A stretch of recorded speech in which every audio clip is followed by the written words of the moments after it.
أعوذ بالله من الشيطان الرجيم. بسم الله الرحمن الرحيم.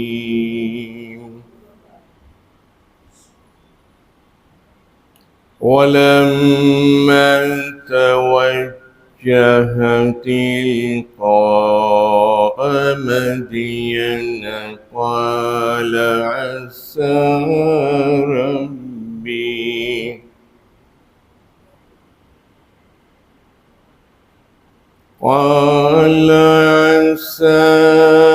ربي أن يهديني سواء السبيل.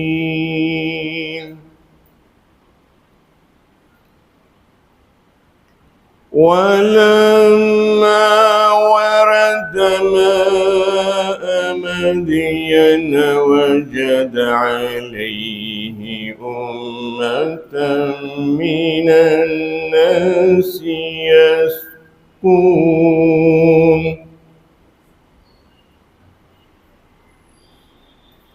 ووجد من دونهم امرأتين تذودان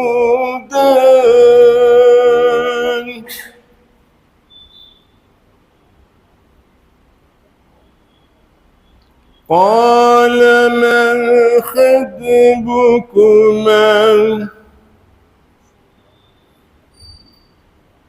قالتا لا نسقي حتى يصدر الرياء وأبونا شيخ كبير.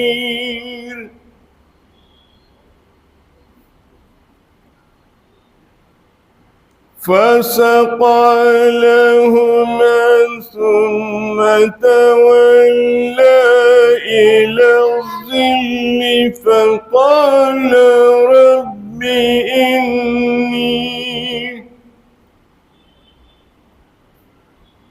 إني لما أنزلت إلي من خير فقير.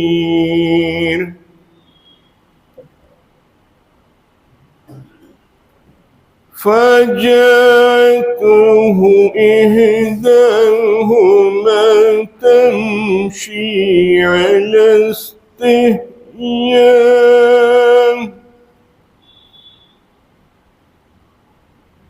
قالت إن أبي يدعوك ليجزيك أجر ما سقيت لنا. فلما جاءه وقص عليه القصص لا تخف نجوت من القوم الظالمين.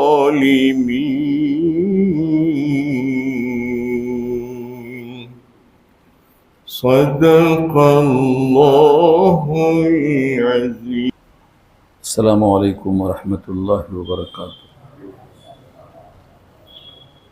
الحمد لله وحده والصلاة والسلام على من لا نبي بعده أما بعد فأعوذ بالله من الشيطان الرجيم بسم الله الرحمن الرحيم.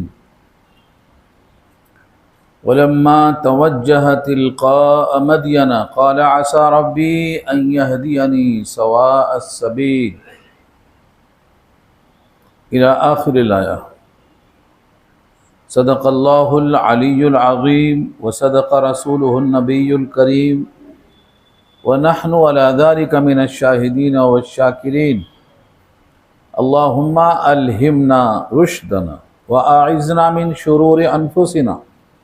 اللهم وفقنا لما تحب وترضى من القول والفعل والنية. رب اشرح لی صدری ویسر لی امری واحلل عقدۃ من لسانی یفقہوا قولی، آمین یا رب العالمین۔ محترم حضرات، معزز سامعین، ملی بھائیوں، بزرگوں اور دوستوں، میری ماؤں اور بہنوں، پیارے بچوں، سورہ قصص 20واں پارہ، یہاں سے پارے کا 6واں رکوع شروع ہو رہا ہے اور سورت کا 3را رکوع ہے۔ اس رکوع میں 7 آیتیں ہیں۔ آج کی گفتگو کا عنوان یہی آیتیں ہیں۔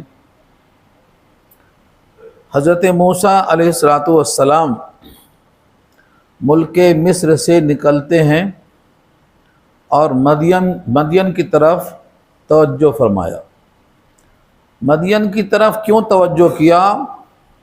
کیونکہ مدین بھی اللہ کے فضل و کرم سے انبیاء کا شہر ہے، اور اس طرف جانے میں انہوں نے سکون اور عافیت کو محسوس کیا،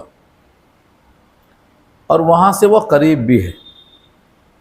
قریب 7 منزل کا فاصلہ ہے، مگر وہاں سے وہاں جانے میں کوئی دوسرا گائیڈ نہیں ہے، کوئی رہبر نہیں ہے، کوئی ساتھی نہیں ہے، اور آپ کے پاس کھانے پینے کا کوئی انتظام نہیں ہے۔ 7 دن تک صرف پتے کھائے۔ آپ سمجھتے ہیں کہ ہر نبی کو مشقت جھیلنا نہیں پڑی؟ ہر نبی کو مشقت جھیلنا پڑی۔ 7 دن پتے کھائے، دوسرا کوئی نہیں تھا، کوئی غذا نہیں تھی۔ اب ذرا سوچ کے دیکھیے، آپ ایک دن کھا کے دکھائیے پتا، وہ بھی اپنی مرضی کا پتا نہیں، جو راستے میں مل گیا وہی پتا، انتخاب بھی نہیں ہے۔ جیسے ہمارے نبی محمد مصطفیٰ صلی اللہ علیہ وسلم نے شعب ابی طالب کی گھاٹیوں میں 3 سال پتے کھائے۔ یہاں تو صرف 7 دن کی بات ہے، لیکن آپ ایک دن کھا کے بتاؤ کم سے کم کہ ہاں ایسا بھی ہم دین کے واسطے کرنے کو تیار ہیں۔ ملک مصر سے مدین کی طرف جا رہے ہیں۔ وَلَمَّا تَوَجَّهَ، لما کے معنی اور جب۔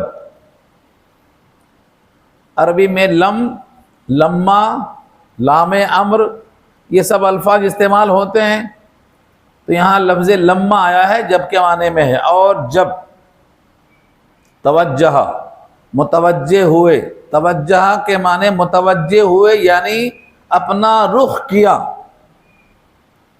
تلقاء مدین، مدین تو شہر کا نام ہے۔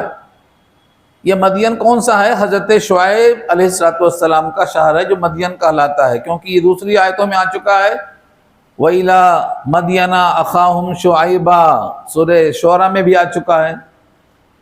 تو مدین کی طرف بھیجا جہاں حضرت شعیب تھے، خطیب الانبیاء کہلاتے ہیں وہ۔ خطیب الانبیاء کا مطلب انبیاء کے درمیان خطبہ دینے کی ممتاز صلاحیت تھی ان کے اندر، تو خطیب الانبیاء ہے وہ۔ ان کی طرف توجہ فرمایا۔ تلقا، اصل میں یہ لفظ عربی میں جو ہے یہ لقیہ، یلقا معنی ملاقات کرنا، اور تلقا کے معنی جدھر جانے سے، متوجہ ہونے سے ملاقات ہو سکتی ہے تو اس کو رخ بنانا بولتے ہیں، رخ طے کرنا بولتے ہیں۔ تلقاء مدین، مدین کی سمت میں متوجہ ہوئے۔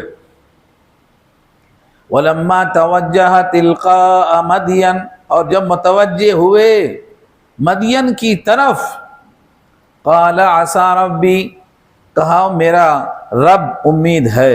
عسیٰ کے معنی امید ہے، اور اللہ سے امید جیسی ہوتی ویسا اللہ فیصلہ بھی کرتے۔ انا عند ظنی عبدی بی، ہمارے نبی نے فرمایا جیسا اپنے رب کے ساتھ گمان کرو گے ویسا ہی فیصلہ ہوگا، اچھا گمان اچھا فیصلہ۔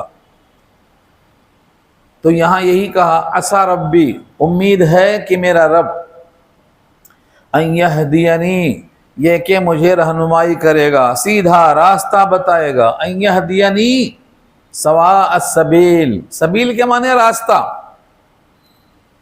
سبیل کہتے ہیں راستے کو، اور سوا کے معنی سیدھا، برابر، ٹیڑھا ہو تو سوا نہیں کہیں گے اس کو۔ سوا کے معنی بالکل سیدھا، اس میں کوئی پیچ و خم نہیں ہے، گھمان ہیرا پھیری نہیں ہے۔ قرآن کریم سیدھے راستے کے واسطے سوا کہتا ہے، سوا السبیل، سیدھا راستہ میرا رب مجھے بتائے گا، مجھے امید ہے۔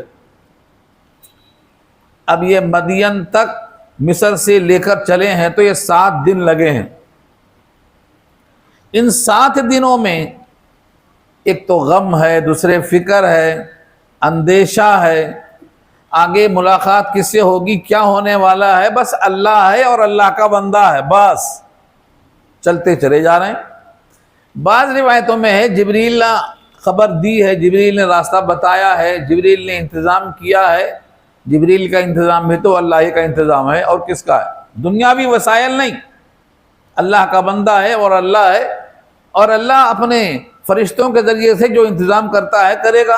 جتنی آزمائش اور امتحان ہوگی اتنا زیادہ رفع درجات ہوں گے۔ معراج کسی کو نہیں ہوئی، کیونکہ کوئی پتہ نہیں کھایا 3 سال، کوئی نہیں کھایا، 3 سال پتے کھائے، اس لیے سب سے اونچا مقام دیا اللہ نے۔ اور آپ نے یہی کہا ہے اشد الناس بلاء الانبیاء الامثل فالامثل، سب سے زیادہ بلائیں، مصیبتیں، امتحانات انبیاء کو ہوتے ہیں درجہ بدرجہ، اور میرا درجہ چونکہ سب سے اونچا ہے اس لیے میری آزمائش سب سے اونچی ہے، اور اسی لیے ان 3 سالہ مقاطعے کے بعد سیدھا عرش اعظم پہ بلائے گئے۔ جتنا مشقت جھیلو گے دین کے لیے ضائع نہیں ہوگی، ضائع نہیں ہوگی۔ اب میں اپنے واقعات نہیں سناتا، نہیں تو میں اپنی زندگی میں 65 سال میں بہت سے تجربات میرے بھی ہیں، اللہ کی مدد کیسے آتی ہے، بے حساب واقعات، لیکن میں چاہتا ہوں رکوع میں ملاوٹ نہ ہو، صرف خالص وہی بات آئے جو اللہ نے پہنچایا ہے۔ آگے فرمایا کہ وَلَمَّا وَرَدَ مَاءَ مَدْيَنَ، وَلَمَّا، اور جب، اوپر بھی لمحہ تھا یہاں بھی وہی لمحہ ہے، اور جب، ورد پہنچے، پانی کی جگہ پہ آنے کو وردہ کہتے ہیں، وارد، کوئی نیا ہے تو نو وارد، اور پانی کی جگہ کو پنگھٹ کہتے ہیں جس کو مورد کہتے ہیں۔ سورہ ہود میں آیا ہے بئس الورد المورود، جہنم میں جو پانی پینے جائیں گے وہ بہت برا پنگھٹ ہے، بئس الورد المورود کہا اس کو، مگر یہ جگہ ہے وردہ ماء مدین، مدین کے پانی پر پہنچے۔ یہ ماء پانی اور مدین تو شہر کا نام ہے، یہاں کون سا پانی تھا؟ شارحین لکھتے ہیں کہ کنواں تھا، اس کنویں پر پانی لینے کے لیے جمگھٹا لگتا تھا، پانی لینے کے واسطے سب لوگ حاضر ہیں، وہاں پر پہنچے۔ وَلَمَّا وَرَدَ مَاءَ مَدْيَنَ وَجَدَ عَلَيْهِ أُمَّةً مِّنَ النَّاسِ يَسْقُونَ، پایا حضرت موسیٰ علیہ السلام نے اس جگہ پر، علیہ اس پانی کی جگہ پر، امتن ایک جماعت، ایک بھیڑ، امت کے معنی جماعت کے آتے ہیں، بھیڑ کے آتے ہیں، مجمع کے آتے ہیں، من الناس لوگوں میں سے ایک بھیڑ دیکھا وہاں، یسقون پانی پلا رہے ہیں، پانی پلا رہے ہیں، اپنی اپنی بکریوں کو پانی پلا رہے ہیں، اپنے لیے پانی لے رہے ہیں۔ پانی کی حاجتیں الگ ہوتی ہیں، ہر آدمی کی الگ ہوتی ہے، کوئی خود پی رہا ہے، کوئی بکری کو پلا رہا ہے، کوئی اور کسی کام میں آ رہا جا رہا ہے، یسقون کے معنی سب آتے ہیں، پانی لے رہے ہیں۔ وَوَجَدَ مِن دُونِهِمْ امْرَأَتَيْنِ تَذُودَانِ، اور پایا انہوں نے اس کے ورے، دون کے معنی پیچھے، آگے، دائیں بائیں، ہٹ کر، اس مقام سے ہٹ کر استعمال ہوتا ہے تو اس کو دون کہتے ہیں، دون کے معنی علاوہ، من دونہم ان جمگھٹوں کے علاوہ، پن گھٹ کے علاوہ، کس کو پایا؟ امراتین، 2 عورتیں۔ امراتین قرآن کی تشبیہ ہے، حالانکہ وہ ابھی شادی شدہ نہیں ہے، پھر بھی امراتین کہا۔ اس کا مطلب یہ ہوا جب لڑکی بالغ ہو جاتی ہے، شادی ہو یا نہ ہو تو اس کو امراتن ہی کہیں گے۔ امراتین، یہ دونوں لڑکیاں وہاں کھڑی ہیں، تذودان، تذودان کے معنی روکے ہوئے ہیں اپنی بکریوں کو، تذودان یہ عجیب لفظ ہے، وہاں جانے سے، بکریوں کو لے جا کر پانی پلانے سے بکریوں کو روک کر کھڑی ہیں۔ اس کی علت یہ لکھا ہے کہ دونوں عورتیں چونکہ اچھے گھرانے کی ہیں، شریف گھرانے کی ہیں، مردوں کے درمیان جانا آنا پسند نہیں کیا، اختلاط پسند نہیں ہے. حالانکہ اس زمانے میں پردہ تھا یا نہیں تھا یہ بحث نہیں ہے، اغلب یہی لکھا ہے شارحین نے کہ پردہ نہیں تھا. اور وہ پردہ نہ ہونا حضور کے زمانے تک بھی مسلسل تھا. وہ تو سن 5 ہجری میں جا کر پردے کا حکم آیا ہے. سورہ احزاب کی آیتیں، سورہ نور کی آیتیں آئی ہیں 5 ہجری کے بعد. 5 ہجری تک اسلام میں بھی پردہ نہیں تھا، جس طرح 3 ہجری تک شراب منع نہیں تھی. 3 ہجری کے بعد شراب منع ہوئی، 5 کے بعد پردے کا حکم آیا، 6 کے بعد متاع حرام ہوا. تو دھیرے دھیرے تدریجاً احکامات آئے ہیں. تو پردہ نہیں تھا، لیکن التباس، گڈ مڈ ہونا، خلط ملط ہونا، مردوں کا عورتوں کا ایک جگہ گھس جانا، یہ پہلے دن شرافت کی وجہ سے. تو تزودان کے معنی وہ اپنی بکریوں کو روکے ہوئے تھیں ان سے گڈ مڈ کرنے سے. تزودان. حضرت موسیٰ کو احساس ہوا کہ عورت ہے، ساتھ میں بکریاں ہیں، بکریوں کو روک رہی ہیں، جانے نہیں دے رہی ہیں، جبکہ یہاں صرف پانی کے علاوہ کوئی مقصد نہیں ہو سکتا، یہاں کیوں آئی ہوں گی؟ حضرت موسیٰ نے خطاب میں پوچھا، قال ما خطبکما، قالا یہ موسیٰ ہیں، موسیٰ نے کہا ما خطبکما، تمہارا کیا مطلب ہے یہاں کھڑے ہونے کا، تمہارا کیا حال ہے؟ خطبکما، خطبہ، خے اور توئے اور بے، یہ لفظ بہت کثیر المعنی ہے زبر زیر کے فرق سے. آپ اسی کو کہتے ہیں خطبہ، اسی کو بولتے ہیں نا خطبہ. اگر خا پر پیش لگا ہے تو خطبہ ہے، خطبہ دینے والے کو خطیب کہتے ہیں. اسی سے مخاطب ہے، اسی سے مخاطب ہے. لیکن یہی لفظ جب خا پر زبر آ جائے خطبہ تو مانے تمہارا حال کیا ہے، تمہارا یہاں رکنے کا مقصد کیا ہے. اور اگر یہ خطبہ آ جائے تو نکاح کا پیغام دینے کے معنی میں آتا ہے. خطبہ، نکاح کا پیغام، مگنی جس کو بولتے ہیں آپ، یہ خطبہ آئے گا. اللہ تعالیٰ نے قرآن کریم میں اس لفظ کو استعمال کیا ہے. حضرت لوط علیہ السلام کے بعد جو فرشتے آئے تھے نا ابراہیم نے، ان سے بھی یہی پوچھا تھا، قال فما خطبکم ایھا المرسلون، تمہارا کیا حال ہے، کیوں آئے ہو؟ تو وہی لفظ یہاں استعمال ہوا ہے کہ تمہارا کیا حال ہے. ایک نوجوان لڑکیوں سے بات کر سکتا ہے اگر فتنے کا ڈر نہ ہو، یہاں سے ثابت ہوتا ہے. خصوصاً جبکہ کوئی ہمدردی کا موقع ملنا ہو، کوئی ایسی پریشانی کا اظہار ہو، تو ایک شریف آدمی خطاب کر سکتا ہے. قالتا لا نسقی حتی یصدر الرعاء، قالتا ان دونوں عورتوں نے کہا، لا نسقی ہم پانی نہیں پلاتے ہیں، یا پانی نہیں پلا سکتے ہیں، یا پانی پلانے پر قدرت نہیں رکھتے ہیں. لا نسقی کا ترجمہ دونوں ہو سکتا ہے. ہمارا معمول یہ ہے کہ اپنے جانوروں کو ہم پانی اس وقت تک نہیں پلا سکتے ہیں جب تک یہ سب چلے نہ جائیں. چلے جائیں کا انتظار کیوں؟ ان کے ساتھ گڈ مڈ ہونے کا خطرہ ہم مول نہیں لیتے. تو ان کے جانے کے بعد بچا کچھا پانی ہم پی لیتے ہیں، کیونکہ ڈھکن بھی اس کا اٹھانا ہمارے بس کا نہیں ہے. آیت میں تو نہیں ہے لیکن روایت میں یہاں موجود ہے کہ اس کو پانی پلانے کے بعد ڈھکن لگا دیتے. اس ڈھکن کا مطلب پانی خراب نہ ہو، آلودہ نہ ہو، جانور نہ گر جائیں، مر نہ جائیں. اور وہ ڈھکن اکیلے ایک آدمی سے نہیں اٹھتا، 10 آدمی مل کے اٹھاتے تھے. جیسے حضرت علی نے خیبر کو اکھاڑ کے پھینکا تھا نا، یہ دروازہ بھی، یہ ڈھکن بھی سب سے نہیں کھلتا، 7-10 آدمی ملتے. حضرت موسیٰ نے اکیلے اٹھایا ایک ہاتھ سے. یہ اللہ کی طرف سے قدرت ہے. ہمارے نبی کو بھی اللہ نے 40 مردوں کی قوت دی تھی، معلوم ہے. تو انبیاء کا جسمانی روب، جسمانی طاقت، قوت فیصلہ، ول پاور بڑا مضبوط ہوتا ہے. اٹھایا ڈھکن انہوں نے. تو وہ عورتیں کہتی ہیں ہمارا یہ حال ہے کہ ہم پانی نہیں پلاتے، حتیٰ یہاں تک کہ یصدر الرعاء، چرواہے چلے جائیں. یصدر الرعاء، رعاء راعی کی جمع ہے. راعی کہتے ہیں چرواہے کو، رعاء اس کی جمع آئی ہے. اور صدر یصدر کے معنی واپس جانا، رجع کے معنی میں ہے. یصدر الرعاء، چرواہے واپس نہ چلے جائیں، تب تک ہم آگے نہیں جا سکتے. اب سوال یہ ہوتا ہے کہ تم لڑکیاں ہو کر آئے کیوں؟ تمہارے گھر میں مردانہ کوئی نہیں ہے؟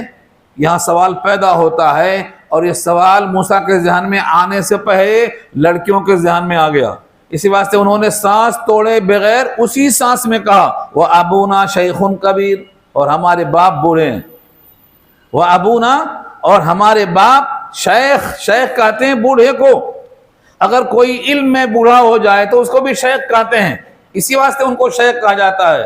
اہل عرب مولانا نہیں بولتے، ان کو شبہ ہوتا تو شیخ کہتے ہیں وہ، یعنی شیخ فی العلم، شیخ فی العمر بھی ہو سکتا ہے، شیخ فی الجسم بھی ہو سکتا ہے، شیخوخت کے معنی عمر دراز کے بھی آتے ہیں۔ وہ ابونا اور ہمارے باپ بوڑھے ہیں، شیخ کبیر، بہت بوڑھے ہیں، شیخ تو بوڑھے کو بولتے ہیں، وہ کبیر صفت آ گئی، بہت بوڑھے ہیں۔ آپ یہاں سکتہ دیکھ رہے ہوں گے، رعا پہ سکتہ ہے، سکتہ کہتے ہیں سانس نہ ٹوٹے، آواز رک جائے، اسی سانس میں آگے پڑھنا ہے، سانس وہی رہے گی لیکن آواز رک جائے گی، یہ سکتے کے معنی قرآن کریم میں 6 جگہ آیا ہے عام طور سے، ان 6 جگہوں میں یہی معنی ہے کہ سوال کرنے والے کے ذہن میں جو بات آئے گی اس کا جواب دے دیا جائے، اس کا جواب دے دیا جائے، اس کو سکتہ کہتے ہیں۔ ہاں اگر وقفہ آ جائے تو رک جانا، سانس توڑ دینا ہے، یہاں رکنا نہیں ہے، اسی سانس سے آگے کہنا ہے، اسی واسطے اس کو جب پڑھا جاتا ہے حتی یصدر الرعاء وابونا شیخ کبیر، اسی سانس میں پڑھیں گے اس کو۔ فسقا لہما، حضرت موسیٰ علیہ السلام نے ان دونوں کے لیے پانی پلا دیا، یعنی ڈھکن کھولا، پانی نکالا، ان کو سیراب کر دیا۔ ثم تولی الی الظل، پانی پلا دیا یعنی مزدوری کر دیا، اب اجرت کے واسطے اللہ کی سے رجوع ہو رہے ہیں۔ ہمارے ایک بزرگ چلے گئے دنیا سے، وہ کہتے تھے کام کرو دام خود بنے گا، کام کرو دام خود بنے گا، دام کا مطالبہ مت کرو، کام کرو۔ کام کرنے والے کو مطالبہ نہیں کرنا پڑتا، اگر کام اچھا ہے تو دام خود بخود اچھا ہے۔ یہاں دیکھو پانی پلا دیا، ان سے محنتانہ نہیں لیا، یہ کام لوجہ اللہ تھا، لہذا اللہ سے متوجہ ہو گئے۔ ثم، پھر تولا، پیٹھ پلٹائی اس جگہ سے، الی الظل، چھاؤں کی طرف۔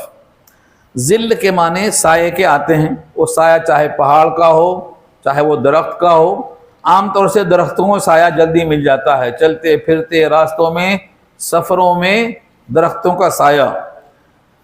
تو چھاؤں میں بیٹھ کر حضرت موسیٰ نے اللہ سے دعا کی، فقال، پس کہا انہوں نے، ربی، اے میرے پروردگار، انی، بے شک میں، لما انزلت الیہ، اس وجہ سے جو تو نے نازل کیا ہے میری طرف، خیر، میں فقیر ہوں۔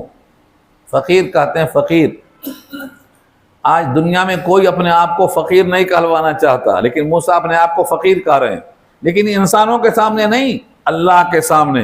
اور اللہ کے سامنے کون فقیر نہیں ہے؟ کون فقیر نہیں ہے؟ کون ہے جو بول سکتا ہے میں اللہ کے سامنے فقیر نہیں ہوں؟ کس کی مجال؟ سورہ فاطر میں اللہ نے کہا، یا ایھا الناس انتم الفقراء الی اللہ، اے لوگو تم سب فقیر ہو اللہ کی طرف، یا ایھا الناس انتم الفقراء الی اللہ واللہ هو الغنی، اور اللہ غنی ہے، بقیہ سب عبد الغنی ہیں، چاہے کوئی کتنا گھمنڈ دکھائے، گھمنڈ دکھانے سے کوئی مستغنی نہیں ہو سکتا ہے، سب کے سب عبد الغنی ہیں۔ اور اللہ جب کسی کو غنا دیتا ہے تو اس کو اللہ بے نیاز کر دیتا ہے۔ ہمارے نبی کی دعا یاد رکھو، اپنے رب سے ہمارے نبی کہتے تھے، آپ بھی کہو، یاد ہوگی تو کہیں گے نا، یاد کر لو، اللہم اکفنی بحلالک عن حرامک واغننی بفضلک عمن سواک، اے اللہ مجھے حلال مال سے کفایت کر دے، حرام سے بچاتے ہوئے، اور اپنے سوا ساری کائنات سے بے نیاز کر دے، واغننی بفضلک عمن سواک۔ اور یہی حضرت موسیٰ نے بھی کیا ہے، کسی سے نہیں ہے، اللہ سے رجوع ہے، صرف اللہ کی دی ہوئی چھاؤں میں بیٹھے ہوئے ہیں اور اللہ سے دعا کرتے ہیں، ربی، اے میرے پروردگار، انی، بے شک میں کا انی کے بعد جو لفظ فقیر آ رہا ہے یہ اس کی خبر ہے، بیچ کا تھوڑی دیر کے واسطے رک جاؤ، انی فقیر، میں فقیر ہوں۔ درمیان کا جو جملہ ہے یہ صفات کے لیے ہے، اس وجہ سے جو تو نے نازل کیا ہے میری طرف خیر میں سے، یعنی یہ خدمت کا موقع دیا ہے۔ انسان کی خدمت، مخلوق کی خدمت، یہ کون تھے؟ میرے سے رشتہ کیا ہے؟ صرف ایک رشتہ ہے کہ وہ بھی اللہ کے بندے، میں بھی اللہ کا بندہ، خاندان ایک ہے۔ اللہ نے کہا ہے، اللہ کے رسول نے کہا ہے تصدقوا علی اہل الادیان کلھا، تمام مذاہب والوں پر صدقہ کرو۔ اور یہ جگہ فرمایا الخلق عیال اللہ، تمام مخلوق اللہ کا گھرانہ ہے، اللہ کا کنبہ ہے۔ نسبت دیکھو، میں نے آپ کے گھرانے والے کو پانی پلایا ہے جبکہ میں خود بھوکا ہوں، آپ کے گھرانے والے کو میں نے سیراب کیا ہے، اس خیر کی توفیق آپ نے دی ہے، لہذا مجھے فقیر سمجھ کر عطا کر دیجیے۔ یہاں حضرت موسیٰ نے اللہ سے ایک واسطہ بھی دے دیا، آپ نے کہا ہے تمام مخلوق اللہ کا کنبہ اور گھرانہ ہے، آپ کے کنبے گھرانے پہ میں نے کام کیا ہے، اس کا محنتانہ مجھے آپ سے چاہیے۔ یہ تقاضا دیکھیے آپ، لما انزلتا، اس وجہ سے کہ جو تو نے نازل کیا ہے، الیہ میری طرف، من خیرن خیر میں سے، یعنی عمدہ کام میں سے، میں فقیر ہوں۔ اور فقیر معاوضہ نہیں مانگتا، فقیر معاوضہ نہیں مانگتا، فقیر تو فضل مانگتا ہے۔ ایک شاعر نے بڑی اچھی بات کہا ہے، جنت کے عوض میں سجدہ کروں یہ بات مجھے منظور نہیں، بے لوث عبادت کرتا ہوں، میں بندہ ہوں مزدور نہیں۔ مزدور مانگتا ہے مزدوری کو، میں تو بندہ ہوں، مجھے بندگی کرنا ہے، اور یہ بندگی ہے کہ میں خدمت خلق کر رہا ہوں۔ اور فارسی کا شاعر کہتا ہے عبادت بجز خدمت خلق نیست، عبادت نام ہی یہی ہے کہ مخلوق کی خدمت کرو۔ یہ دکھاوے کا سجدہ، یہ دکھاوے کا رکوع اللہ قبول کر لے تو بڑی بات ہے، ورنہ کس میں جان ہے؟ بے جان ہے ہماری نماز ہے۔ اصل خدمت خلق ہے، اس خدمت خلق پر اللہ تعالیٰ اتنا خوش ہوتے ہیں۔ آپ کو اندازہ ہے، آپ کا بچہ آپ کے گود سے کوئی آدمی لے کر پیار کرے تو آپ کا دل کھل جاتا ہے، یار میرے بچے کو یہ کیوں پیار کر رہا ہے؟ میری محبت کی وجہ سے میرے بچے سے پیار کر رہا ہے، میرے گھر والوں سے پیار کر رہا ہے۔ اللہ کو یہی پیار آتا ہے کہ جب کسی مخلوق سے کوئی بندہ پیار کرتا ہے تو اللہ کو اس پر پیار آتا ہے کہ یہ میرے بندوں سے پیار کرتا ہے۔ الحدیث یاد رکھنا، الخلق عیال اللہ، تمام مخلوق اللہ کا گھرانہ ہے، اللہ کا کنبہ ہے۔ اس نسبت سے حضرت موسیٰ نے کیا مانگا؟ فقہا نے لکھا ہے کہ فقیر کیوں کہا، سائل کیوں نہیں کہا؟ فقیر کی تعریف میں اس حدیث کو استعمال کیا ہے۔ زکوٰۃ نمبر 1 پہ کس کو دینا ہے؟ فقیر کو اور مسکین کو۔ تو فقیر کس کو کہتے ہیں؟ فقیر کی تعریف یہاں سے لی گئی ہے۔ حضرت موسیٰ اب فقیر ہیں، یعنی ان کے جسم پر جو کپڑا ہے اس کے سوا کچھ نہیں ہے، گلاس لینے کے لیے، پانی کے لیے گلاس بھی نہیں ہے، برتن کھانے کے لیے نہیں ہے، تکیہ بھی نہیں ہے، بستر بھی نہیں ہے، کوئی تھیلا اور جھولا بھی نہیں ہے، کیونکہ جہاں تھے خبر ملتے وہاں سے نکل پڑے۔ اس کو بولتے ہیں آنکھ کے کپڑے سے نکل جانا، کچھ بھی نہیں تھا۔ تو ایسا انسان فقیر ہے جس کے جسم پر کچھ نہ ہو سوائے کپڑے کے، اور ایک وقت کا کھانا اگر ہے تو وہ مسکین کہلاتا ہے۔ یہ دوسرا ہے، تو فقیر ایک ہے، مسکین 2 ہے۔ سورہ توبہ آیت نمبر 60 میں 8 مصرف کو اللہ نے بیان کیا ہے، نمبر 1 پہ فقیر اور مسکین کو رکھا ہے اللہ نے۔ تو حضرت موسیٰ فقیر ہیں، مگر یہ فقر اللہ کی طرف ہے، اور یہ فقر پر ہمارے نبی کو فخر ہوا کرتا تھا، اسی فقر پر ہمارے نبی کو فخر ہوا کرتا تھا۔ فرماتے تھے الفقر فخری، فقر و فاقہ میرا فخر ہے۔ اور یہ اضطراری نہیں تھا، اختیاری تھا، مانگا ہوا تھا۔ اللہ سے کہا کرتے تھے کہ اے اللہ مجھے ایک وقت کھلا تاکہ میں شکر ادا کروں، اور ایک وقت مجھے فاقے میں رکھ تاکہ میں تیرا صبر کروں۔ اور دعا کے الفاظ یاد رکھیے آپ، اللہم احجنی مسکینہ وامتنی مسکینہ وحشرنی فی زمرۃ المساکین، اے اللہ مجھے زندہ رکھ مسکینوں میں، اور موت آئے مسکینوں میں، اور اٹھانا بھی مجھے مسکینوں میں۔ تو یہ مسکنت کیوں مانگ رہے ہیں؟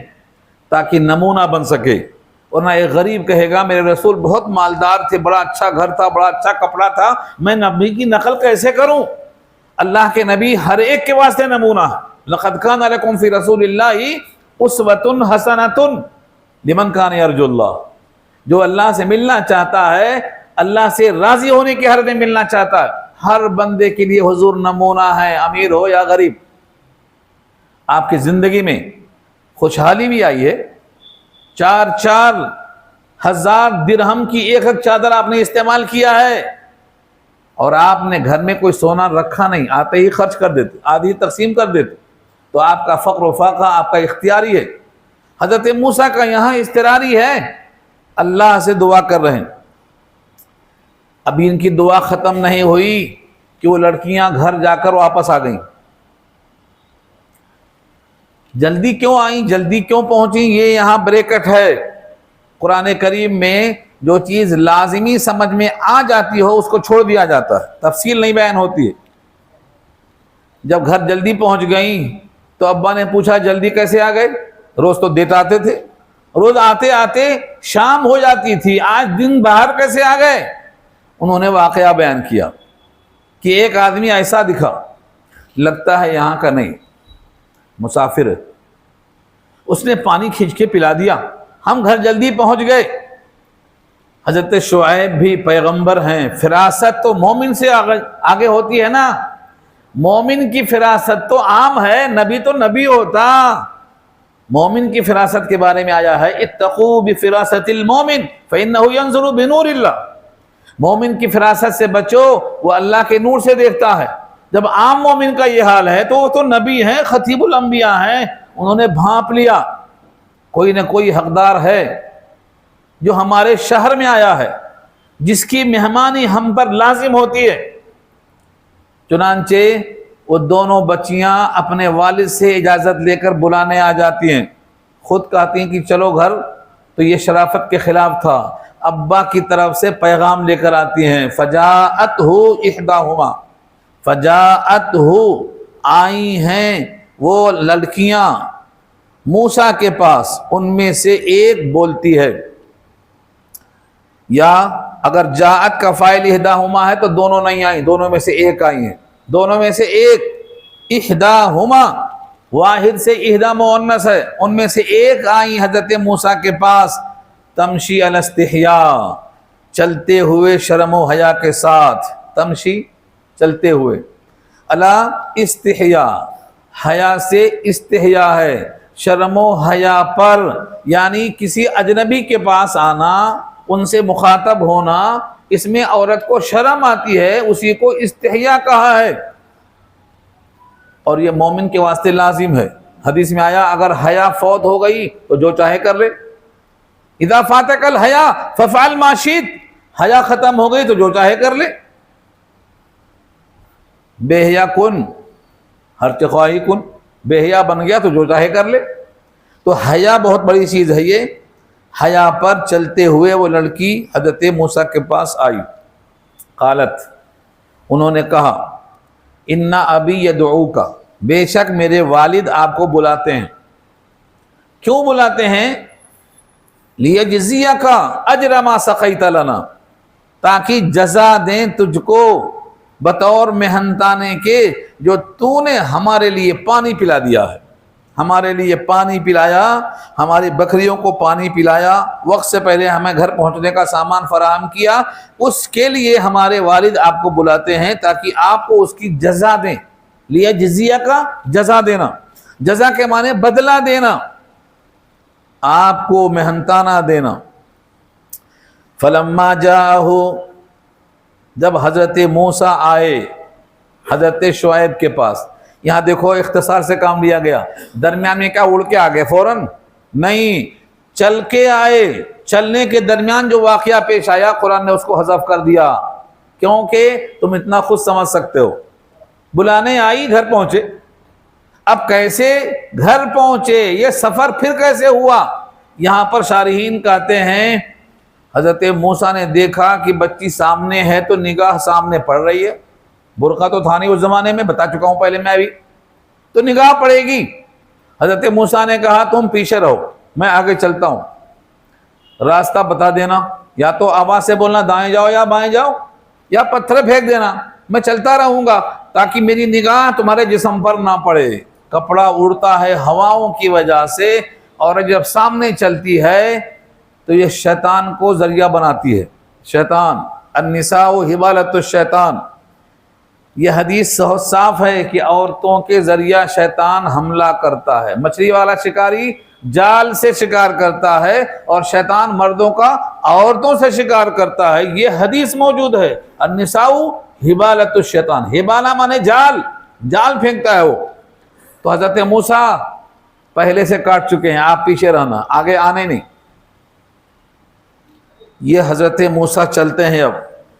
فلما جاءہ، جب آ کے پہنچ گئے حضرت شعیب کے پاس، وقص علیہ القصص، اور بیان کر دیا حضرت شعیب پر پورا قصہ۔ دیکھو پورا قصہ پھر سے بیان کرنا پڑتا نا یہاں، لیکن نہیں، وہ بیان شدہ واقعے کو دوبارہ ریپیٹ نہیں کرنا ہے، بس ظاہر کر دیا، پورا قصہ بیان کر دیا۔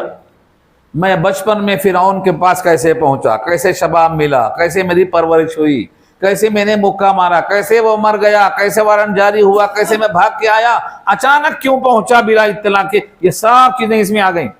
فلما قص علیہ القصص، پورا قصہ بیان کر دیا۔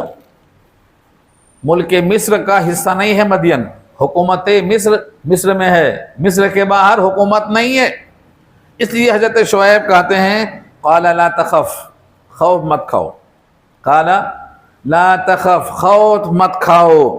یہاں لفظ قف ہے، سانس توڑ کے رک جاؤ یہاں۔ اب آخری بات کیا ہے، خوف مت کھاؤ، بس نجوت من القوم الظالمین، ظالم قوم سے تم کو نجات مل گئی، اب اندیشہ کرنے کی ضرورت نہیں ہے، اس کے اثرات یہاں تک نہیں آئیں گے۔ نجوت من القوم الظالمین، ظالم قوم سے تم کو اللہ نے نجات دے دی، اب تم کو اندیشہ کرنے کی ضرورت نہیں ہے۔ ان لڑکیوں میں سے ایک نے کہا، قالت احداہما، یہ شاید وہی ہے جو بعد میں بلا کے لے گئی ہے، کیونکہ اس نے جو دلیل پیش کی ہے دوسرے کو نہیں معلوم ہے، پہلے کو معلوم ہے، جو بلانے آئی ہے اسی کو معلوم ہے کیا ہے وہ دلیل۔ اس نے کہا کہ یہ امانت دار بھی ہے اور طاقتور بھی ہے۔ طاقتور ہے، اس کا مشاہدہ دونوں نے کیا تھا، ڈھکن اٹھاتے وقت دونوں تھے، لیکن یہ امانت دار بھی ہے، اس کا مشاہدہ صرف اس نے کیا جو ساتھ میں گئی ہے، اور جس سے آپ نے کہا تھا پیچھے چلو آگے مت چلو تاکہ نگاہ کی حفاظت ہو۔ اس نے امانت بھی دیکھا اور قوت بھی دیکھا، تو اسی نے اپنے ابا سے کہا، قالت احداہما، ان میں سے ایک نے کہا، یا ابتی، اے میرے پیارے باپ، یا ابتی، یا ابی بھی ہو سکتا لیکن مؤنث ہونے کے ناطے یا ابتی آئے گا، اور کبھی کبھی مؤنث کے جائے نہیں بلکہ شفقت کی وجہ سے یا ابتی آتا ہے۔ سورہ مریم پارہ 16 میں حضرت ابراہیم نے اپنے رب سے اور اپنے ابا سے کیا کہا، یا ابتی لا تعبد الشیطان، یا ابتی انی اخاف ان یمسک عذاب من الرحمن، یا ابتی 4-5 دفعہ کہا ہے، تو وہاں مؤنث کہاں ہے؟ ابراہیم کے ابا مذکر، ابراہیم خود مذکر، تو یا ابتی کیوں لائے؟ شفقت پدری کو اظہار میں لانے کے لیے، شفقت پدری کے لیے۔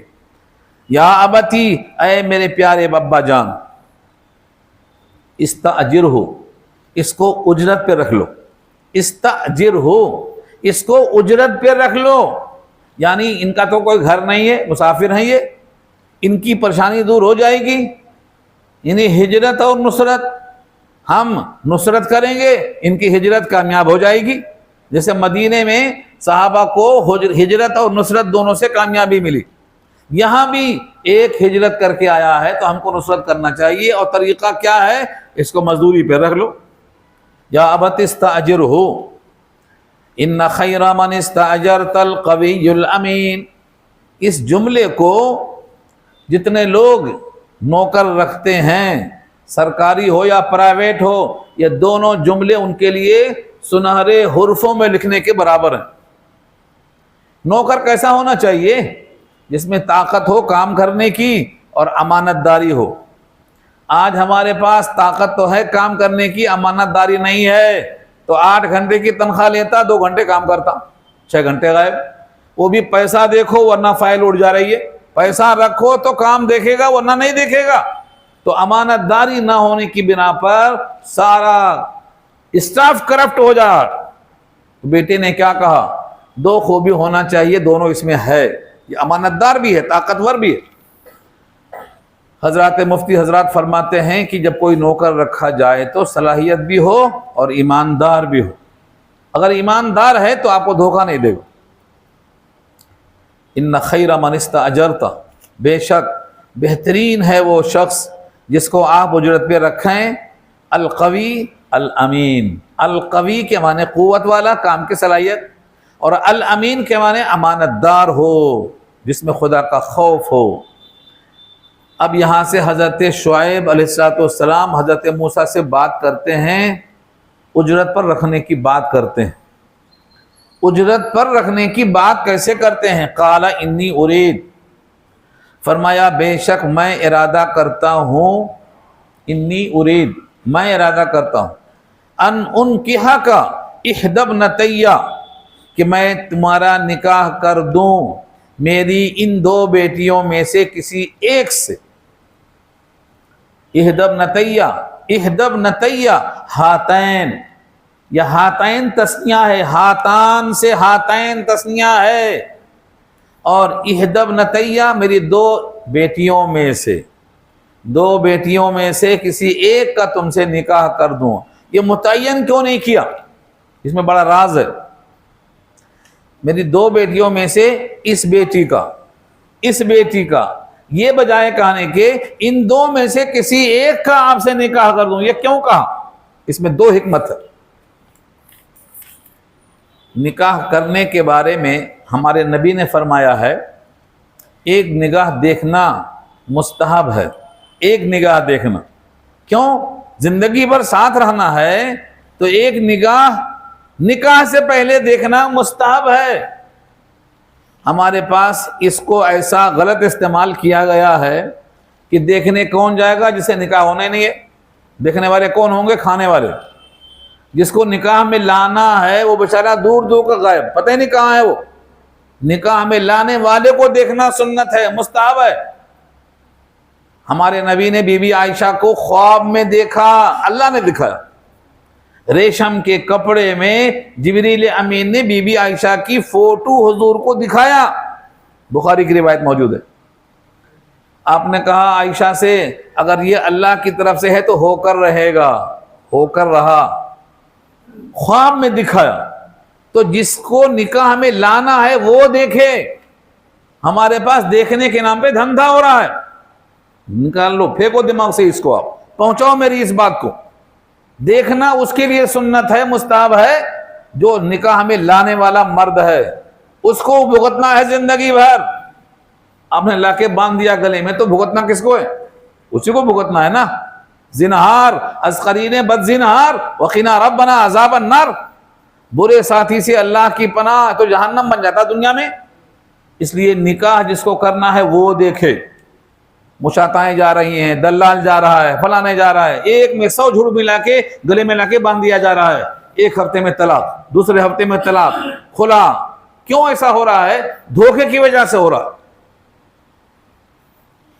اس پر بہت سی حدیثیں موجود ہیں، ہم ادھر نہیں جائیں گے۔ بتانا یہاں یہ ہے کہ 2 میں سے ایک سے نکاح کر دیں گے جو آپ کو پسند ہے، سیدھی سیدھی بات ہے۔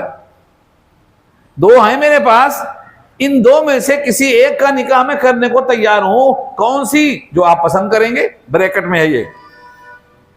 ورنہ آپ طے کر دیتے اس کا نکاح میں کروں گا آپ سے۔ ہمارے پاس تو بولتے ہیں بڑی کا نہیں ہوا چھوٹی کا کیسے کروں؟ کہاں سے لائے؟ تقدیر بنا کے لائے ہو، جوڑے تو آسمان پہ بنتے ہیں۔ لفظ طلاق دیکھیے کس کس کی ہار ہے، سنتے ہیں آسمان پہ، بنتی ہیں جوڑیاں۔ آپ کیا بنائیں گی جوڑی؟ جس کی جوڑی اللہ نے طے کر دیا ہے وہ ہو کے رہے گی۔ کبھی کبھی تو ایک سے ٹوٹ کے پھر جوڑی بنتی ہے، یہ بھی لکھا ہوا پہلے سے موجود ہے۔ یہ بہت لمبا عنوان ہے، لیکن اتنی بات طے ہے، آپ سنت چھوڑیں گے دھوکہ کھائیں گے، حضور کا فرمان چھوڑیں گے دھوکہ کھائیں گے۔ حضور کی ایک ایک نصیحت پہ عمل کرو، دنیا آخرت دونوں بنے گی۔ اور جہاں حضور کی بات کو چھوڑیں گے وہاں دھوکہ ضرور کھائیں گے، یہاں بھی کھائیں گے وہاں بھی کھائیں گے۔ اس لیے فرمایا ان دو میں سے میں کسی ایک کا نکاح تم سے کر دینا چاہتا ہوں۔ اس سے دوسری بات معلوم ہوئی کہ باپ کو بحیثیت ولایت کے اختیار ہے کہ وہ بات کرے، باپ ہی کو بات کرنا چاہیے۔ لوگ بیٹھ کے انتظار کرتے ہیں، رشتہ نہیں آ رہا ہے، رشتہ نہیں آ رہا ہے، تمہارے منہ میں زبان نہیں ہے بولنے کو۔ یہ حضرت شعیب ہیں جو موسیٰ سے کہہ رہے ہیں، اور ہمارے خلیفہ ثانی عمر بن خطاب رضی اللہ تعالیٰ عنہ نے، ان کی بیٹی حفصہ کا طلاق ہو گیا تو انہوں نے ابو بکر سے کہا آپ نکاح کر لو۔ ان کو ایک راز معلوم تھا، وہ ظاہر بھی نہیں کر سکتے تھے، چھپانا بھی ضروری تھا۔ انہوں نے اس وقت کوئی جواب نہیں دیا، غصہ آیا حضرت عمر کو، لیکن جب بعد میں معلوم ہوا کہ راز کیا تھا تو غصہ اتر گیا۔ راز کیا تھا؟ آپ بھی نہیں پڑھتے نا سیرت النبی؟ حضرت عمر نے پہلے ابو بکر صدیق سے کہا آپ نکاح کر لو، انہوں نے جواب نہیں دیا، خاموش ہو گئے۔ کچھ دن کے بعد حضرت حفصہ کا نکاح حضور پاک سے ہو گیا۔ تب جا کر کہا کہ اس دن تم نے جب کہا تھا کہ نکاح کر لو، مجھ کو معلوم تھا کہ حضور کرنے والے ہیں، میں اگر بول دیتا تو راز فاش ہو جاتا، اور نہیں بولا تو آپ کو غصہ تو آیا، لیکن میں نے آپ سے معافی مانگ لیا ہے۔ انہوں نے کہا یہ ظرف ہے ابو بکر صدیق کا، یہ ظرف ہے، برداشت کریں گے مگر ضبط کے ساتھ، یہ ضبط ہے۔ تو حضرت عمر نے اپنی بیٹی حفصہ کا نکاح پیش کیا، پہلے عثمان پہ پیش کیا، ابو بکر کے پیش کیا، ان دونوں نے انکار کیا، مگر ان کو معلوم تھا کہ حضور کرنے والے ہیں۔ بات یہاں تک پہنچی۔ خلاصہ کیا بولنا چاہ رہا ہوں میں؟ باپ کی ذمہ داری ہے منہ کھولنا۔ اگر مناسب بیٹا نظر آئے، مناسب لڑکا نظر آئے، حضرت علی کو حضور نے بلا کر پیش کیا فاطمہ کو، تبھی تو نکاح ہوا۔ تو لڑکی کے باپ کو حق پہنچتا ہے، یہ آیت یاد رکھنا۔ لڑکی کے والد کو اللہ نے ولی بنایا ہے، اس کے ذمہ ہے نام رکھنا، شادی کرنا اور اس کی تعلیم دینا، یہ ذمہ داری ہے۔ اس لیے شعیب نے کہا انی ارید، میں چاہتا ہوں، انی ارید، میرا ارادہ یہ ہے کہ میں تم سے اپنی ان دو بیٹیوں میں سے کسی ایک کا نکاح کر لوں۔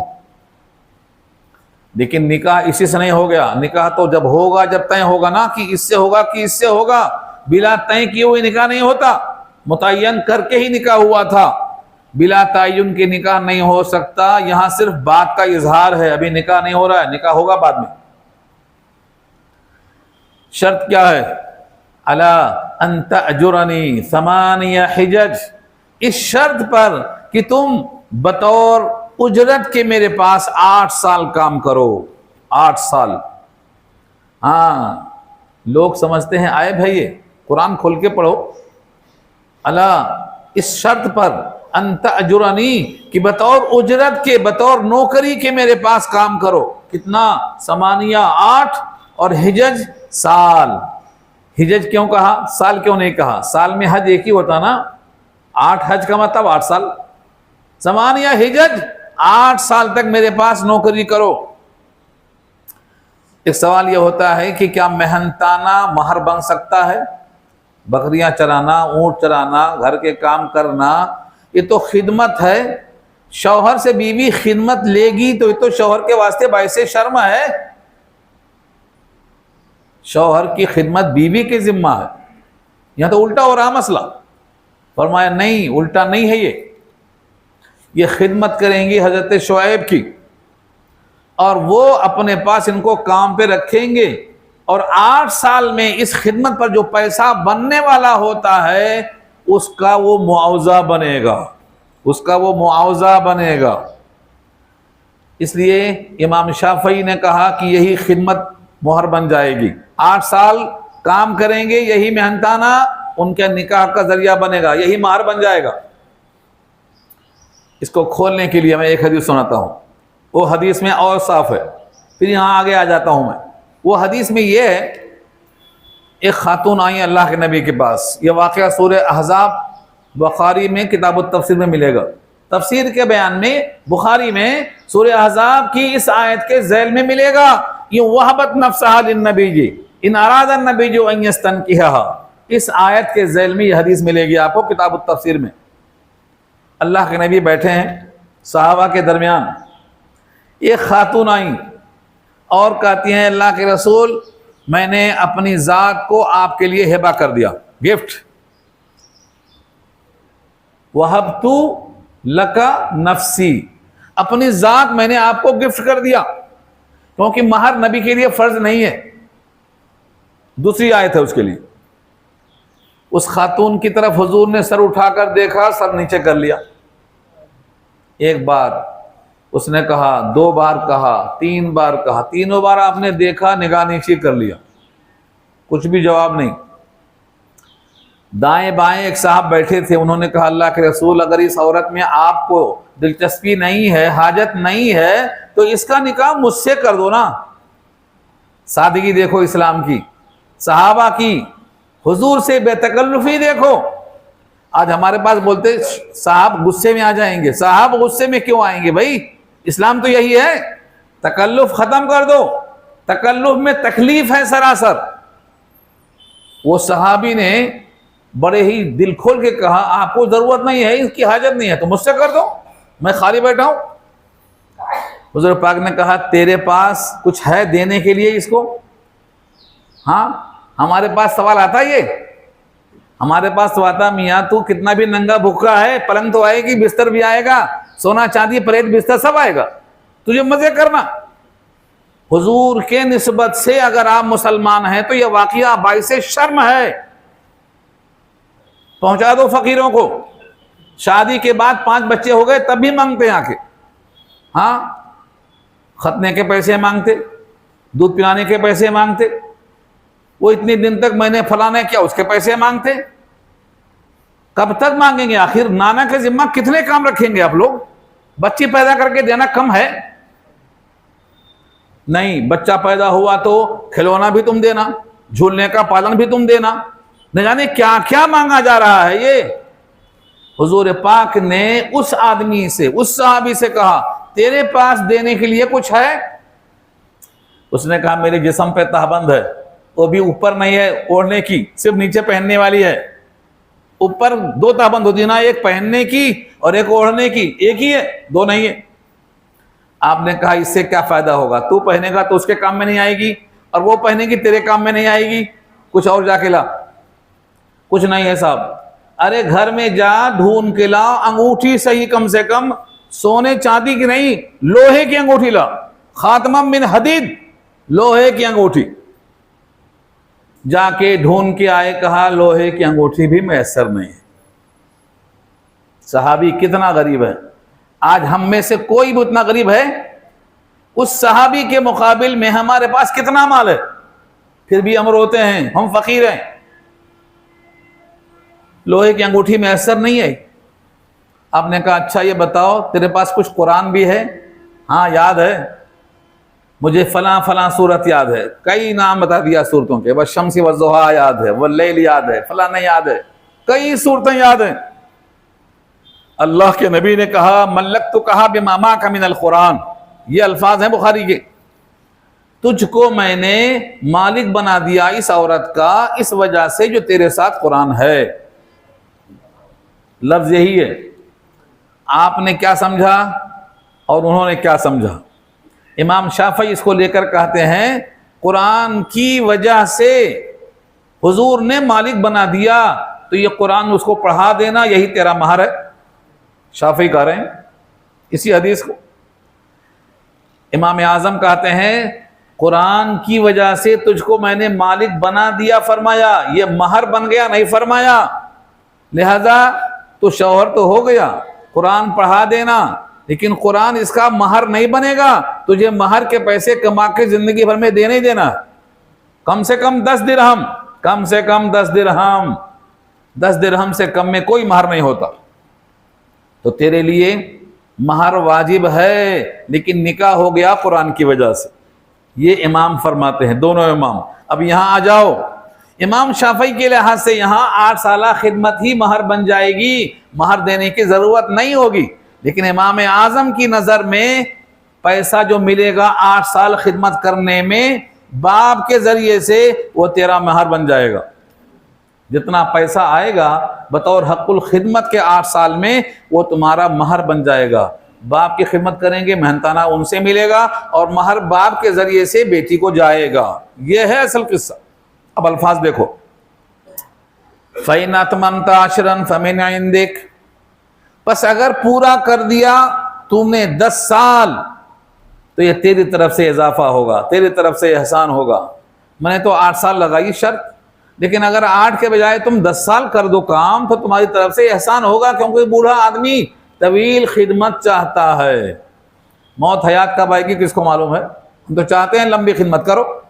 فَإِنْ أَتْمَمْتَ عَشْرًا، اگر تم نے 10 پوری کر دیا، فَمِنْ عِنْدِكَ، تو یہ فیصلہ اور یہ فضل، یہ مہربانی تیری طرف سے، تیرے طرف سے احسان ہوگا. یہ وَمَا أُرِيدُ أَنْ أَشُقَّ عَلَيْكَ، اور میں نہیں ارادہ کرتا ہوں کہ تجھ پر مشقت ڈالوں. مشقت ڈالنا تجھ پر میرا منشا نہیں ہے. خدمت میں اضافہ کرنا مشقت ڈالنے کی نیت سے نہیں ہے. یہ نیت ہے کہ اگر تم احسان کر دو، احسان میں اضافہ کر دو، تو یہ تمہارے لیے، تمہاری طرف سے ہے، انعام ہے تمہاری طرف سے. ستجدنی، انشاءاللہ. دیکھو انشاءاللہ یہاں بھی ہے. ہاں، ان قریب تم مجھے پاؤ گے. حضرت شعیب کہتے ہیں ان قریب تم مجھے پاؤ گے، اگر اللہ نے چاہا تو من الصالحین، خوش معاملہ پاؤ گے. صالحین مانے نیک لوگوں میں سے. لمبی نماز نہیں، معاملہ اچھا ہونا. یہاں دیکھ لو، صالحین کس کو کہا ہے؟ جس کا معاملہ اچھا ہو، جو ایگریمنٹ ہوا ہے اس کی خلاف ورزی نہیں ہوگی، تو صالحین میں سے بنتا ہے آدمی. یہاں دیکھ لو، من الصالحین کا ترجمہ جو ہمارا تمہارا معاہدہ ہوا ہے، اس میں ہم انشاءاللہ معاہدے کی خلاف ورزی نہیں کریں گے. آج قاضی لکھتا ہے نکاح میں، لڑکی کو اتنا تولہ سونا دیں گے، اتنا کپڑا دیں گے، کھانا دیں گے، مکان دیں گے، عزت دیں گے. شادی کے فوراً بعد نہ کھانا ہے، نہ کپڑا ہے، نہ عزت ہے، لات مار کے بھگا دیتا ہے. ایگریمنٹ کی خلاف ورزی ہے. پھر کہتا میں صالحین ہوں. غلطی اس کی ہے. صالحین کیسے ہوئے تم؟ معاہدے کی خلاف کرنے والا صالحین نہیں بنتا. حضرت عمر رضی اللہ تعالیٰ عنہ، کیا اللہ نے دماغ دیا تھا. کوئی کسی کی تعریف کرتا تو فرماتے تعریف کرنے سے پہلے اس کے ساتھ سفر کیا ہے، اس کے ساتھ کاروبار کیا ہے، اس کے ساتھ کوئی معاملہ کیا ہے؟ نہیں کیا ہے تو پھر اچھا بولا کیسے بول دیا اچھا ہے؟ اوپر کا دیکھ کے اچھا بولنا غلطی ہے. لباس خضر میں یہ سینکڑوں راہدم بھی پھرتے ہیں. اگر دنیا میں رہنا ہے تو کچھ پہچان پیدا کر. اوپر کا دیکھ کر اچھا نہیں بول سکتے. یہ معاملہ ہے، اور یہ بھی اللہ نے چاہا تو کہہ رہے ہیں، گھمنڈ نہیں ہے. انشاءاللہ یہی جملہ ہے اسماعیل نے کہا تھا انشاءاللہ. یہی جملہ حضرت سلیمان سے مس ہو گیا تھا تو 100 عورتوں سے ایک بچہ پیدا نہیں ہوا. انشاءاللہ بھول گئے. اللہ کے نبی صلی اللہ علیہ وسلم نے انشاءاللہ میں تاخیر کیا تو 17 دن تک فرشتہ نہیں آیا. یہ انشاءاللہ اتنا اہم ہے کہ آپ کے ہر مستقبل والے ارادے میں انشاءاللہ ہونا چاہیے، تاکہ ناکامی سے آپ بچ جائیں. حضور پاک کے واسطے تذکرہ انشاءاللہ کا سورہ کہف میں موجود ہے، سلیمان کے واسطے سورہ صاد میں موجود ہے، اور یہاں آپ دیکھ رہے ہیں حضرت شعیب کے واسطے موجود ہے انشاءاللہ من الصالحین. قال ذلک بینی و بینک، کہا یہ ہے ایگریمنٹ، یہ ہے معاہدہ میرے اور تیرے درمیان، میرے اور تیرے درمیان یہ ہمارا معاہدہ ہو چکا. ایام الاجلین، اجل کہتے ہیں مدت کو، مرنے کی مدت کو بھی اجل اسی واسطے کہتے ہیں کہ مرنے کا دن آ گیا. اجل آ گئی مطلب مرنے کا دن آ گیا. اجلین 2 مدت، 8 سال پہلا نمبر، اور 10 سال حد سے حد. 8 سال پوری کرو یا 10 سال، یا 2 میں سے ایک مدت قضیتو میں پورا کروں گا. فلا عدوان علیہ، مجھ پر کوئی زیادتی نہیں ہوگی، کوئی جبر نہیں ہوگا کہ نہیں 10 کے بعد 11 کرو. ہاں اضافہ نہیں ہوگا۔ آپ یہ سن رہے ہیں خبر ہے آپ، ہمارے پاس سعودیہ عربیہ میں نوکروں کو چھوڑ نہیں رہے ہیں، کھانا بھی نہیں دے رہے ہیں، جانے بھی نہیں دے رہے ہیں۔ کیا کہہ رہے ہیں؟ بلا ویزا کے ایسے پڑے رہو، محنتانہ بھی نہیں۔ یعنی زبردستی کسی نوکر سے نوکری کروانا اور محنتانہ نہ دینا، حضور نے کہا قیامت میں لڑوں گا اس کی طرف سے، میں لڑوں گا۔ مزدور کی مزدوری پسینہ سوکھنے سے پہلے دینا، ورنہ میں لڑوں گا۔ اس لیے ہر مسلمان کو چاہیے کسی مزدور کی مزدوری میں کوتاہی نہ کرے۔ آج بہت سے لوگ کفیل کو ستا رہے ہیں، یہاں وہی کہا گیا ہے فلا عدوان علیہ، اگر میں کوئی بھی ایک مدت پوری کر دوں 8 سال یا 10 سال تو مجھ پر زیادتی نہیں کرنا۔ واللہ اور اللہ علی ما نقول، جو باتیں ہم کہہ رہے ہیں، وکیل وکیل ہے، یعنی کوئی سنے نہ سنے، کوئی گواہ ہے نہ ہے، وکیل اللہ کا وکیل ہے۔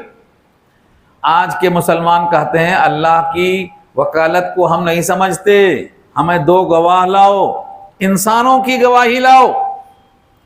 مگر یہاں کیا ہے؟ اللہ وکیل ہے، اللہ وکیل ہے، اور اللہ نے کہا ہے حسبنا اللہ و نعم الوکیل، بہترین ہے اللہ کفایت کرنے والا، اور وہی بہترین وکیل ہے۔ اور ایک جگہ اللہ نے خود کہا ہے، سورہ مزمل میں کہا رب المشرق والمغرب لا الہ الا ہوا فاتخذہ وکیلا، اس کو وکیل بنا لو، کیونکہ وہ مشرق و مغرب کا رب ہے، اس کے سوا کوئی معبود نہیں ہے، تمہارا وکیل کافی ہے۔ آیتوں میں کئی جگہ آیا ہے افانت علیہ وکیلا، افانت تکون علیہ وکیلا، اے نبی جو نافرمانی کرتا ہے، میری خلاف ورزی کرتا ہے، قیامت تم اس کا وکیل بنو گے کیا؟ نہیں بنیں گے، وکیل نہیں بنیں گے۔ جو خدا کا دشمن ہے اس کا وکیل رسول اللہ نہیں بنیں گے، یہ قرآن صاف کر دے رہا ہے۔ وکالت اللہ کی مفید ہے نہیں ہے؟ آپ کے دماغ میں آتا ہوگا یہ واقعی بات تو صحیح ہے، انسان کی گواہی چاہیے، اللہ کی گواہی کیا کام میں آئے گی؟ بخاری میں چلیے، آپ بخاری میں ایک باب قائم کرتے ہیں امام بخاری، وَكَفَى بِاللَّهِ وَكِيلًا، ہاں وَكَفَى بِاللَّهِ حَسِيبًا۔ ایسی آیتوں کو ہیڈنگ بنا کر بخاری نے ایک واقعہ لکھا ہے، وہ واقعہ سنا دیتا ہوں، بات ختم ہو جائے گی، ٹائم ختم ہوگا۔ بخاری میں ایک واقعہ نقل ہوا، ایک صاحب آئے، ان کو پیسوں کی ضرورت تھی، انہوں نے 1000 درہم قرضہ لیا اور کہا میں واپس کر دوں گا، بھروسہ کر کے دے دو۔ انہوں نے دے دیا۔ جب اپنے گھر چلے گئے، مدت پوری ہو گئی تو 1000 درہم کو واپس دینے کے لیے کس کے ہاتھ بھیجاؤں؟ پریشان ہو گئے۔ انہوں نے ایک لکڑی لیا، لکڑی میں سوراخ بنایا، اس سوراخ میں وہ 1000 درہم کو رکھا اور اس پر سے ایک چٹھی رکھ دیا اور لکڑی کو باندھ دیا اور پانی میں ڈال دیا، کہا اس اللہ کے حوالے جس کے نام پہ میں نے لیا تھا۔ وَكَفَى بِاللَّهِ وَكِيلًا، یہ آیت کو بخاری نے ہیڈنگ بنایا ہے، یہی وکیل ہے۔ ادھر وہ آدمی کہا مدت تو پوری ہو گئی، پیسہ تو آنا چاہیے تھا، کوئی آیا کیا اس پار سے؟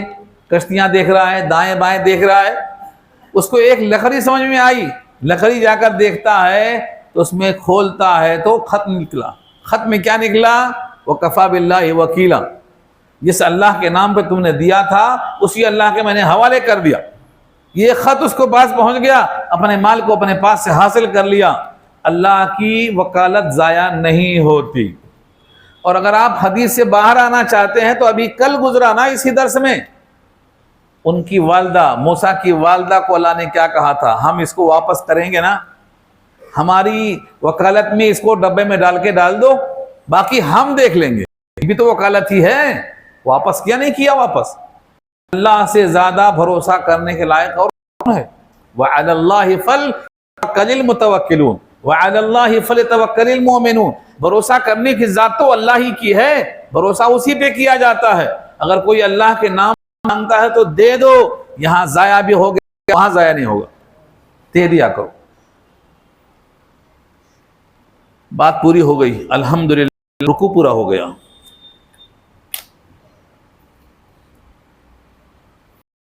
آج